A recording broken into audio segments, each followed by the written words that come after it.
There seems to be a clear division in Poland. Eastern Poland votes for the right-wing Law and Justice or PiS, Western Poland and big cities for the centrist Civic Coalition. I looked up the previous parliamentary and presidential elections, and it looks like we have always been this divided, and for way longer than I thought. It's been over 2 decades at this point. If we look at the numbers of the presidential elections for the last 20 years, it actually has always been this tight. The presidential race has always been dramatic, despite president's limited power. There has always been a big fuss about it, but at the end of the day, the president only holds a few major responsibilities and some executive power. But in our current political landscape, this last election was way more significant and showed us that the right wing in Poland is steadily growing, which might have dire consequences. Welcome to Municipole. My name is Michał, and this is a story of how Poland corrected course in 2023, only to turn right yet again. Poland is a semi-presidential parliamentary republic. We choose our presidents every 5 years and our parliament every 4 years. Prime ministers are usually chosen by the winning party or a coalition of parties in parliament. The prime minister then proposes their cabinet, which is approved or not by the parliament and officially appointed by the president. The president doesn't have as much power here as in the US, but their office is not entirely ceremonial as in Germany. The president and the prime minister, together with their cabinet, make up the executive branch of government. The parliament makes up the legislative branch. The cabinet of the prime minister works and proposes laws that make their way through House and Senate and end up on the president's desk. The president can either sign the bill into existence or send it back to the parliament or constitutional court. If the parliament wants to uno reverse the presidential veto, 3/5 of the present MPs have to vote in favor of the bill. Then the president has to suck it up and sign it. So now that we know how the kiełbasa is made, let's dive into some historical context. Poland has been a republic since 1791, sometimes more, sometimes less, and sometimes only in spirit. When the People's Republic of Poland, controlled by the USSR, collapsed in 1989, the free elections respawned. We didn't have to have one communist party. We could have as many as we wanted, and oh boy, did we want them. A bazillion political parties and just as many prime ministers were the trademark of the 90s in Poland. Things started settling down in the early 2000s, which is when 2 new parties emerged: Law and Justice on the right and Civic Platform on the center. We had no idea how these 2 parties were about to monopolize our political scene for the next 20 years and turn it into something akin to a 2-party system of the US. All the governments between 2004 and 2025 were controlled either by Law and Justice or Civic Platform, and any minor party that hadn't been gobbled up by these 2 and were willing to form a coalition. The last victory of the Civic Coalition felt like a wind of change, a new beginning for Poland. The Civic Coalition liberals teamed up with the left, Lewica, and another centrist party, Third Way, Trzecia Droga, and built something they called a democratic coalition and set themselves apart from Law and Justice, who had been increasingly leaning towards authoritarianism. In between 2015 and 2023, Law and Justice had a small majority in the parliament, and their president, Andrzej Ballpoint Pen Duda, and were able to pass many laws, like restricting the access to legal abortion and the day after pill, appointing their constitutional and Supreme Court judges, antagonizing the LGBTQ+ community, letting immigrants die on the Belarusian border, and handing out hundreds of billions of Polish zloty in cash to increase birth rates. Spoiler alert, it didn't work. So after 8 years of this, the Civic Coalition felt like a breath of fresh air. Now, I don't agree with many of their views, and I'm not a huge fan of liberals, but it beats peace. The October 2023 parliamentary elections did not happen in a vacuum. Europe had been swinging to the right for a few years. COVID-19, war in Ukraine, and 8 years of the migrant crisis fueled right-wing rhetoric. Putin and Lukashenko were the OG members, but the right-wing club was about to get bigger. Orban in Hungary, Meloni in Italy, Fico in Slovakia, Plenković in Croatia. On top of that, the far right felt more and more emboldened with groups like Marine Le Pen's French National Rally or the AfD in Germany gaining traction. And you know, if Germany turns right, shit's about to get real. But when the Civic Coalition won that election, we all felt like we finally solved our fascism problem. Unfortunately, the initial euphoria withered away rather quickly when the new coalition ran out of easy fixes and wins. The Civic Coalition, Third Way, and the left had to deliver on their campaign promises, which, as it turns out, is really difficult when you're focusing on the next local election. See, they didn't want to move forward with any legislation which was too progressive because it might affect the results of the local elections, because nothing ruins the chance of an electoral win more than making sure that your voter base gets what you actually promised them. And what did they promise?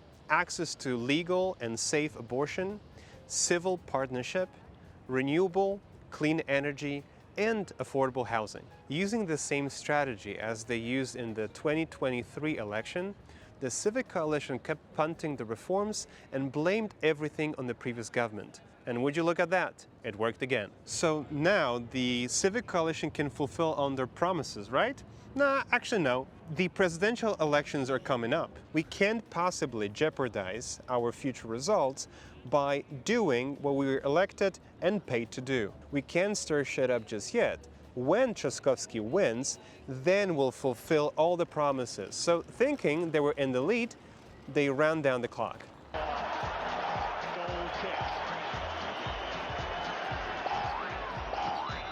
They sent Trzaskowski on campaign tours, gave him pretty safe speeches, and kept their fingers crossed. In the end, Trzaskowski got roughly 31% of the vote, but you need over 50% of the vote to win. And guess who got a combined 51% of the vote? The three right-wing and the far-right candidates. Fuck.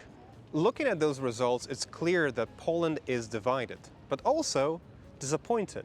So it is radicalizing. The three right-wing candidates, Nawrocki, Mencen, and Braun, are seen as outliers, not connected with the establishment. So is the leftist Zandberg. We're going to talk about Nawrocki a little bit later, but let's focus on the other three candidates. Grzegorz Braun is infamous for pulling stunts like when he used a fire extinguisher to put out a Hanukkah menorah in the Polish parliament, but he didn't stop there. He's been openly pro-Russia, homophobic, and anti-abortion. Let's see some of his greatest hits. And God save us from neo-Marxist, Leninist, Lysenkist, climatist mantra. Donald Trump oznajmił, że odzyska dla Ameryki każdego dolara, który został przetransferowany do Kijowa. Jezus Bóg za karą śmierci?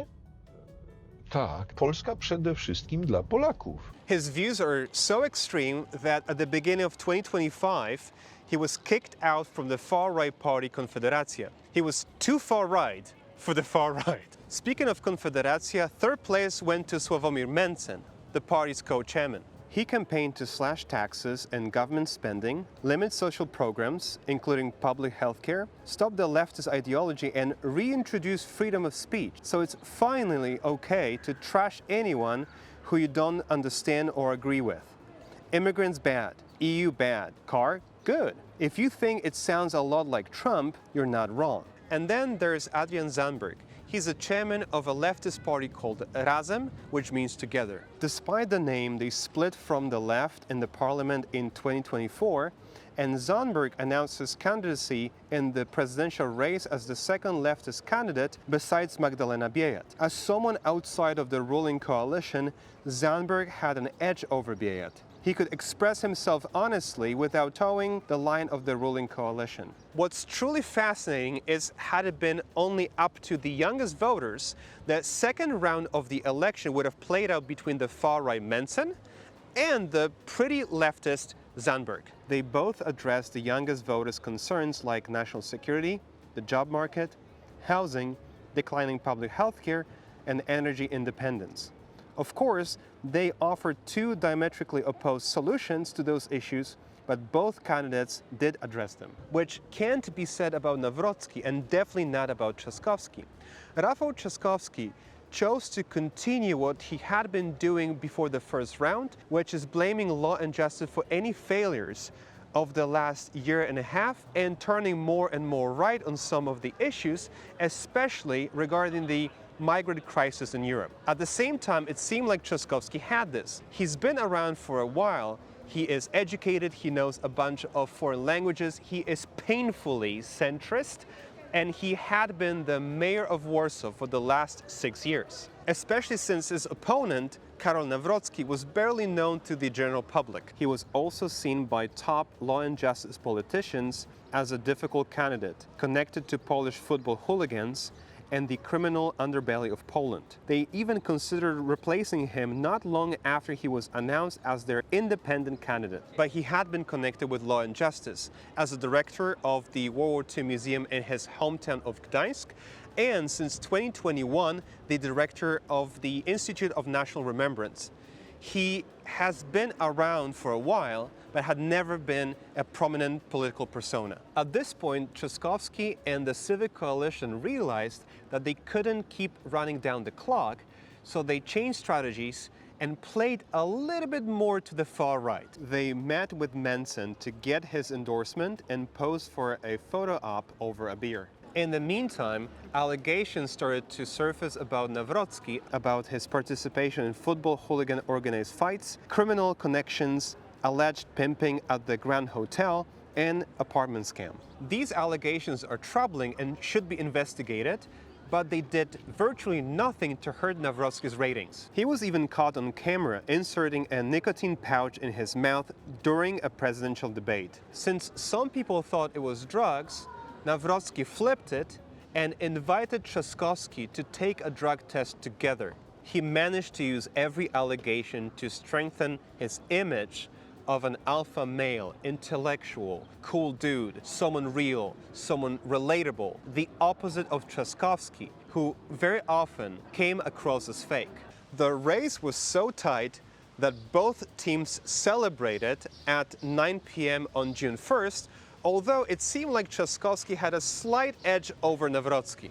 That started changing overnight when the actual results came in. Poland woke up on June 2nd to yet another right-wing president. Analyzing the results and comments after the elections, it is clear that the people who voted for Mencen in the first round overwhelmingly supported Karol Nawrocki. And roughly 1 million of the Third Way and Lewica supporters simply did not turn up because they didn't have anyone to vote for. And the difference between Trzaskowski and Nawrocki was only 370,000 votes. This looks strikingly similar to the US presidential elections in 2024. Harris and her team thought that they could win because they weren't Trump, but didn't do much to convince the working class that they supported them. And one of the main issues for many was Gaza, which the Democratic Party either completely ignored or mocked. 18 years out! This led many disenfranchised voters to vote for Trump or not vote at all. So Karol Nawrocki, an independent candidate supported by Law and Justice, won. What's the big deal? We've already had a right-wing president for the last 10 years. Unfortunately, with how deeply divided and entrenched we are these days, there is a risk that Law and Justice will use Nawrocki to veto every single bill Donald Tusk's government passes through Parliament. In order to veto the veto, the ruling coalition has to have 276 votes in the House. At this moment, they only have 242, which means that any bill can be actually rejected by Confederacja and Law and Justice. This could either mean snap elections in the next couple of months or a painful 2 years where nothing gets done while the right and the far right gain more support. The right will continue to use tradition, patriotism, easy solutions and, of course, scapegoats like LGBTQ+, the EU, immigrants, communists, to fearmonger and gain support. In the 2027 parliamentary elections, it's looking more and more possible that they secure the majority, and with the right-wing president, they will be unstoppable at incorporating their xenophobic, homophobic, Eurosceptic, authoritarian agenda. We unfortunately saw that happening in the US. Trump's first administration challenged the guardrails of democracy. His second administration might dismantle it altogether. A few days after the election, Donald Tusk called for a vote of confidence for his cabinet as a direct result of Trzaskowski's defeat. It was supposed to be a test whether Tusk's cabinet still has the support in the parliament. He got it on June 11th. Donald Tusk stays.